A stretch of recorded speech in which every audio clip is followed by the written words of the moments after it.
Hi everyone and welcome to How to Love Your Bath. Today me and George here are going to be teaching you how to look after your bath so that you can get the most life out of it.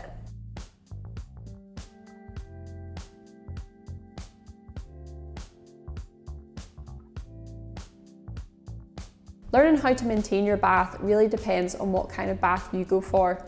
If you go for an electric bath, you can be sure that your own body will feel much better for it. Your back's just not going to be as sore. However, there are electrical components in there, so we do tend to find that those baths need replaced more often. However, with a static bath, the only thing you really have to worry about is rust prevention, but to be honest, with any bath, rust prevention is key to maintaining your baths. So how do you prevent rust from happening?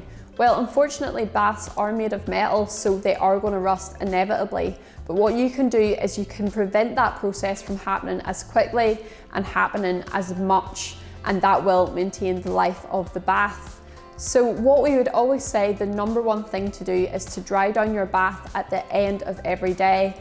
And I know you've just groomed like 5 dogs, all you want to do is go home, get some dinner, relax. But trust me, dry down every inch of this bath, because even a little bit of water lying overnight will cause a reaction with the metal and you're going to end up with rusting in the bath as well.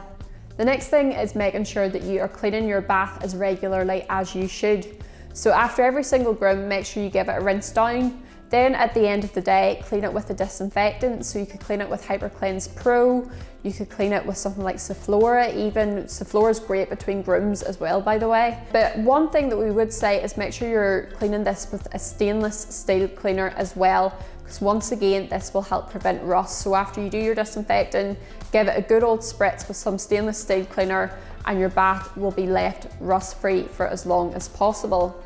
Then at the end of every week, we would say to take every single part out of the bath and give it a really deep cleanse. Make sure that there's no hairs in the drains that could be clogging them up.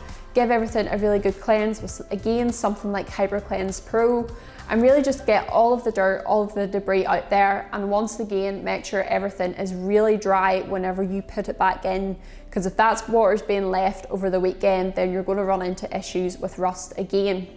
Now, our final point that we would say is if you see rust forming in your bath, treat it with some rust treatment, and that will stop it rusting any further. It will stop the spread of rust and it'll just keep it contained to that one single part. As we said, your bath is going to get rusty and there's no way to keep it rust-free for years and years. That just doesn't happen. But if you take all of these measures, then you can be sure that your bath's going to be as rust-free as possible. Thanks for tuning in to How to Love Your Bath. If you have any more questions or comments or need any product recommendations, put them in the comment box below. As always, thank you for watching and I will see you in the next video. Bye!